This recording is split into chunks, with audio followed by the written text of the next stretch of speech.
임멜의 아들 제사장 바술은 여호와의 성전의 총감독이라. 그가 예레미야의 이 일 예언함을 들은지라. 이에 바술이 선지자 예레미야를 때리고 여호와의 성전 앞에 있는 베냐민 문 위층에 목에 씌우는 나무 고랑으로 채워 두었더니. 아멘. 오늘은 마음의 불이란 주제로 말씀을 같이 나누도록 하겠습니다. 토기장이를 통하여서 하나님의 주권, 하나님이 진흙으로 임의대로 필요한 대로 만드신다라고 그렇게 이야기를 했어요. 또 뿐만 아니라 깨어진 옹기를 가지고 우리에게 말씀하시되 주님께서 은혜를 베풀어 주셔서 깨어진 옹기가 이제 더 이상 필요가 없다라고 할 정도로 하나님이 이스라엘을 심판하실 것을 말씀하고 있습니다.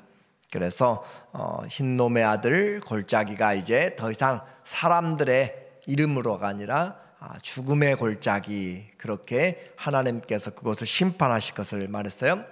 그리고 이제 성전에까지 와서 성전 뜰에서 이 말씀을 전파함으로 그 거룩한 성 사람들이 술렁이기 시작합니다.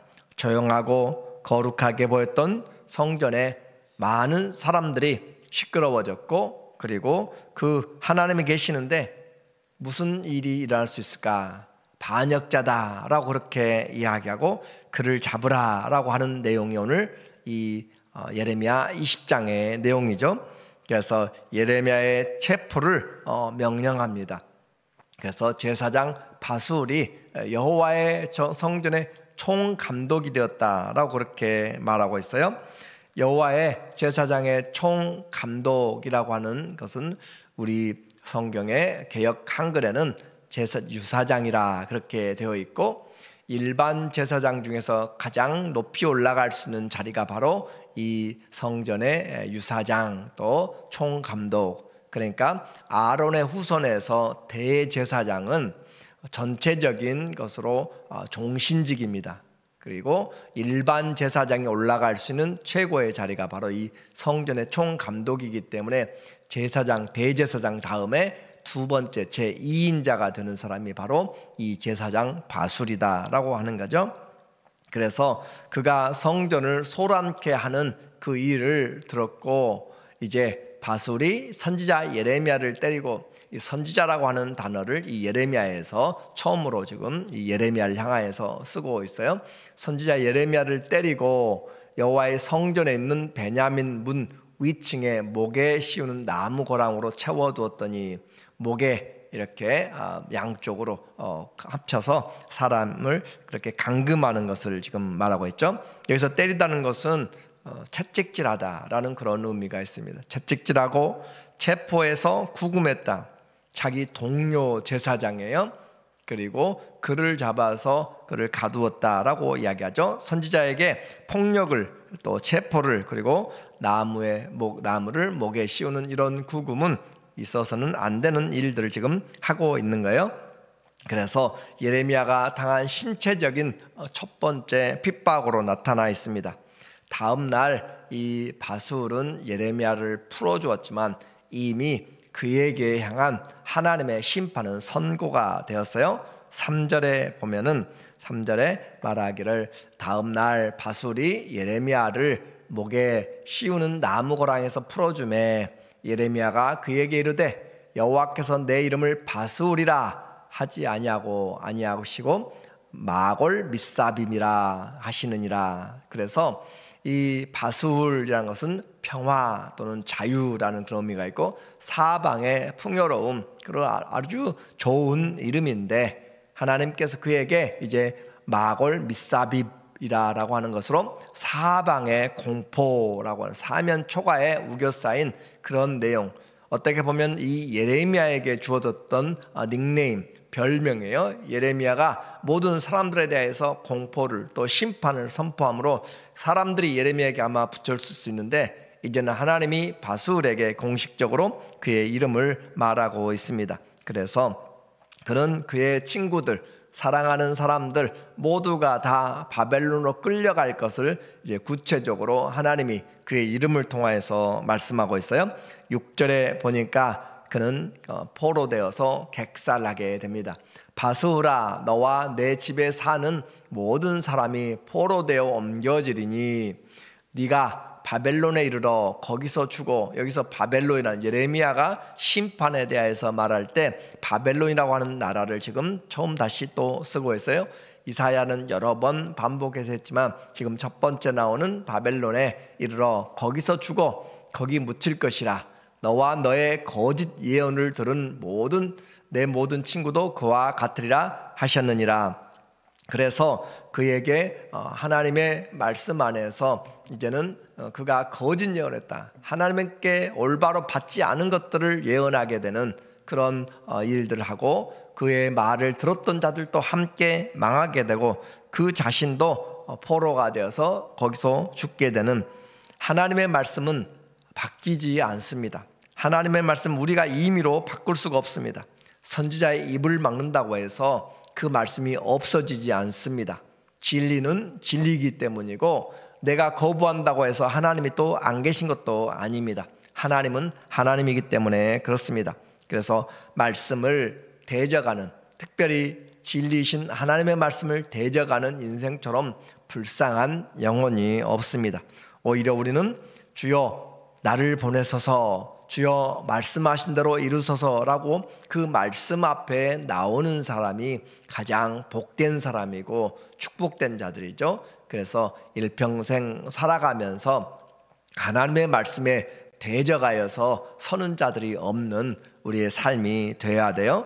오늘 이 예레미야의 20장에서는 예레미야의 가장 큰 갈등들이 나타나고 있습니다.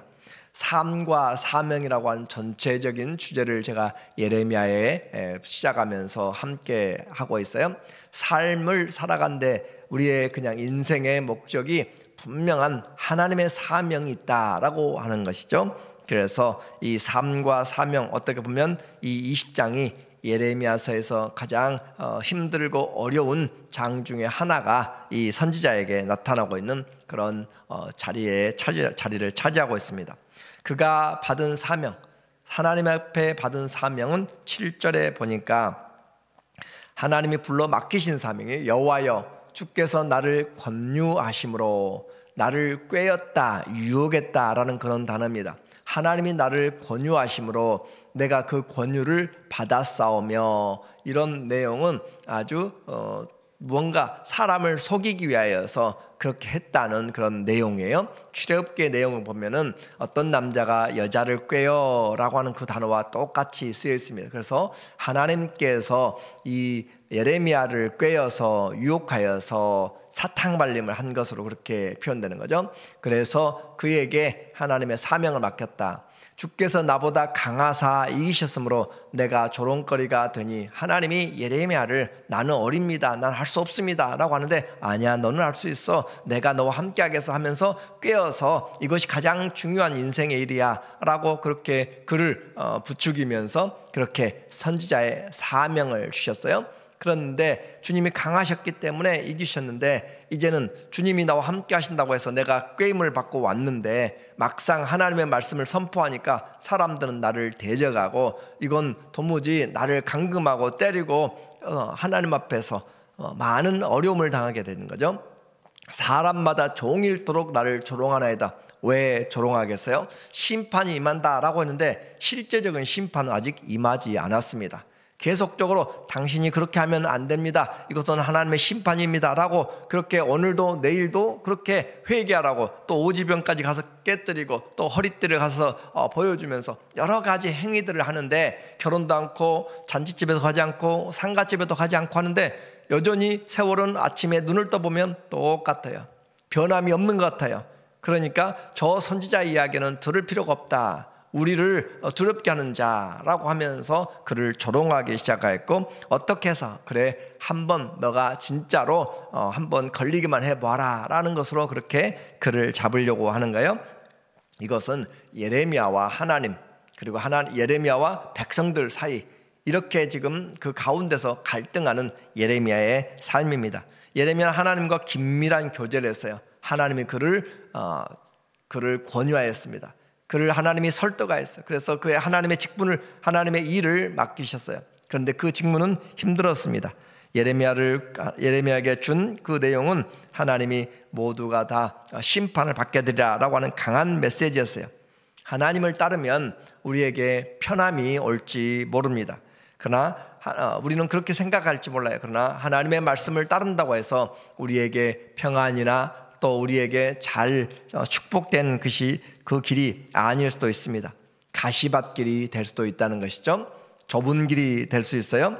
그러나 그 길이 가시밭으로 끝나지 않고 영광의 길로 끝나는 것이 바로 하나님이 고난당한 즉 즐거워하라 라고 그렇게 말씀하는 거예요.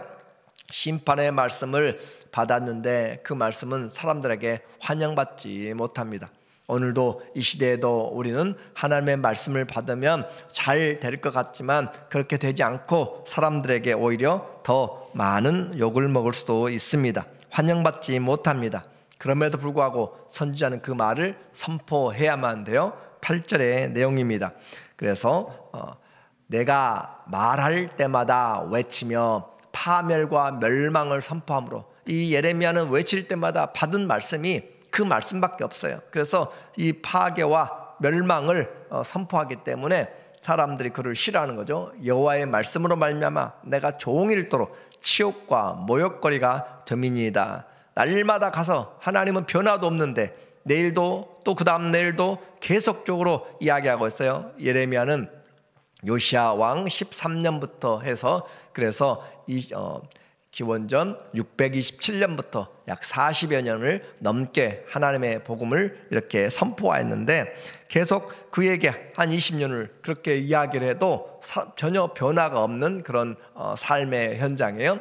그래서 종일토록 치욕과 모욕거리가 됨이니이다. 그들에게 첫 번째 전쟁이 일어난 것은 바로 예레미야가 이 말씀을 시작한 이후로 22년이 지난 다음에 이 605년에 전쟁이 일어나기 시작했습니다. 그리고 나서 계속 1차, 2차, 3차 이제 전쟁이 일어나기 시작했기 때문에 예레미야는 긴 시간 동안 정말 허공의 말씀을 전하는 것과 같았을까요? 주의 말씀 때문에 욕을 먹는 것, 우리는 평화 주 안에서 심어야 되고 또 은혜를 심어야 돼요. 그런데 그것이 잘 나타나지 않을 때도 끝까지 그리스도의 말씀 안에서 또 전해야 되는 거죠. 연약한 이 예레미야는 이 사역을 포기하고 싶었어요.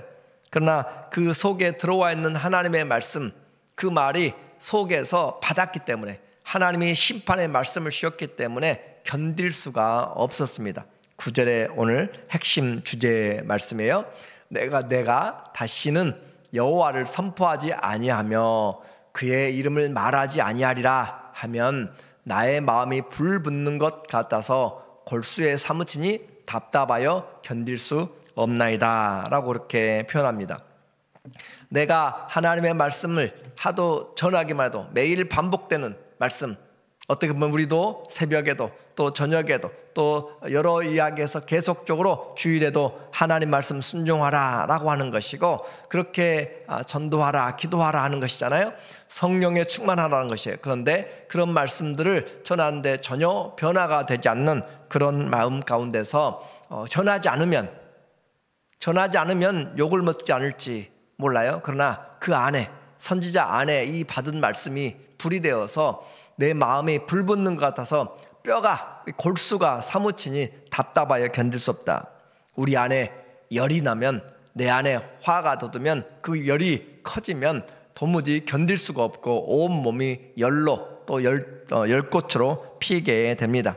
몸 안에 뼛속까지 심겨진 그 하나님의 말씀은 활활 타오르기 때문에 가만히 있으면 안 되는 거예요. 그래서 쏟아내야만 되는 것이 하나님의 말씀을 받은 자들의 사명입니다. 그래서 주님이 한번 말씀이 우리에게 임하게 되면, 성령이 불같이 우리에게 임하게 되면 견딜 수가 없어서 그 말씀을 가지고 전해야만 내가 살 수가 있는 것, 전하지 않으면 내가 답답하여 견딜 수가 없는 것, 이것이 성령의 불이고 마음에 붙은 불입니다.